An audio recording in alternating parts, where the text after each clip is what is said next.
Every year there's always going to be great players who will get snubbed from being an all-star due to the better talents of other players in their conference. When a player gets injured who can't play in the all-star game, which happens very often, a spot opens up for another star player waiting their opportunity. How's it going, guys? My name's Wilson. Last season, Paul George, Andre Drummond, Kemba Walker, and Goran Dragic were originally snubbed from being all-stars, but were later replaced due to the injuries to Kevin Love, Kristaps Porzingis, John Wall, and DeMarcus Cousins. It's impossible to predict who will be injured this season. I'm sure there will be at least one or two replacements. A lot of snubs always happens in the Western Conference due to the loaded talents of the players. Damian Lillard got snubbed twice, while Steph Curry didn't even become an all-star until his 5th season. His former teammate David Lee made the All-Star team over him in 2013. We still have 3 months until the All-Star break, and with the rosters not announced till January, before I name the 5 players, these are my All-Star predictions from each conference, as there will be 2 captains. From the East, Kyrie, Jimmy, Kawhi, Giannis, and Embiid would likely be voted in as starters. Without question, those are arguably the 5 best players in the conference. I see John Wall, Kyle Lowry, Kemba, Vic Oladipo, Blake Griffin, alongside future first-time All-Stars Ben Simmons and Zach Lavine earning a spot. From the West, Steph, Harden, LeBron, KD, and AD, all arguably the best 5 players in the NBA right now. That lineup would be absolutely fascinating to watch, while Russ, Dame, Clay, PG, DeMar, Karl Towns, and first-time All-Star Jokic will make it. With that said, here are 5 deserving first-time NBA All-Stars who will be snubbed in 2019. Rudy Gobert. Despite the Jazz off to a sluggish start, Rudy's been playing his best basketball of his career so far, putting up 15.5 points, almost 13 rebounds, over 2 block shots on 70% shooting over the first 16 games of the season. The defending Defensive Player of the Year continues to dominate in the interior and have added more offense to his game this season, as efficient as any big man there is, always at the right place at the right time. Currently the only player to rank top 6 in rebounds, block shots, and field goal percentage, has came a long way. It's a huge part of the reason why Utah's one of the best defensive teams in the league. Unfortunately, I don't see him getting the nod over Jokic or Towns. Donovan Mitchell. The 22-year-old shooting guard has a heavy load to carry for his team, relied upon as the go-to scorer, with nobody else on the team averaging more than 15.5 points. Not off to the start many expected, putting up almost 22 points, 4 assists on 41% shooting. Although he's been inefficient early, I do believe the Jazz will eventually get hot sometime over the next couple weeks, where D. Mitch will be the one closing out games, knocking down big time shots. Every time Utah needed a response last season, Mitchell stepped up and delivered, carried the team on his shoulder when Gobert missed 26 games, led Utah to an upset over OKC, going toe-to-toe with Russell Westbrook, averaged 28.5 points that series, and has continued to excel under pressure. Devin Booker.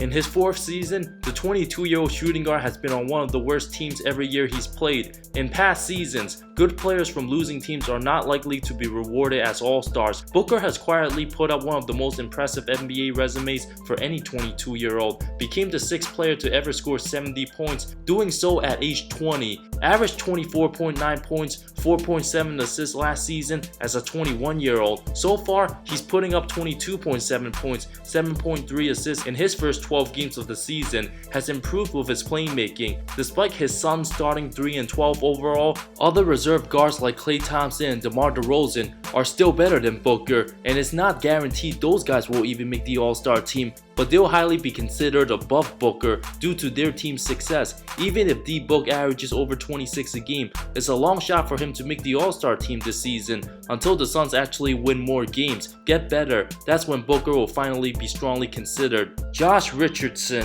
He's been the best player on Miami thus far, having a breakout type season, putting up nearly 20.5 points, shooting 45% from 3, has been the most reliable option for Miami, with his confidence at an all-time high. The 25-year-old was not supposed to be this good. As a former second-round pick, drafted 40th overall in 2015, he wasn't expected to do much, but has constantly put in the work, becoming one of the most dangerous long-range shooters in the game. Richardson's finally making a name for himself, was doubted since the beginning of his college days, when his former coach was like, "I'ma be real with you, you're not gonna play until you play defense." Averaged 2.9 points his freshman year at Tennessee, became a 2-time All-SEC defensive team selection, is right now the best defensive perimeter player on Miami. The 6'6" shooting guard is expected to get better, and if the Heat bounces back from their slow 6-10 start, Richardson deserves the recognition to earn a spot on February 17th. Chris Middleton. Milwaukee's off to an 11-4 start, currently the second seed in the Eastern Conference. It's obvious he's the second best player on his team,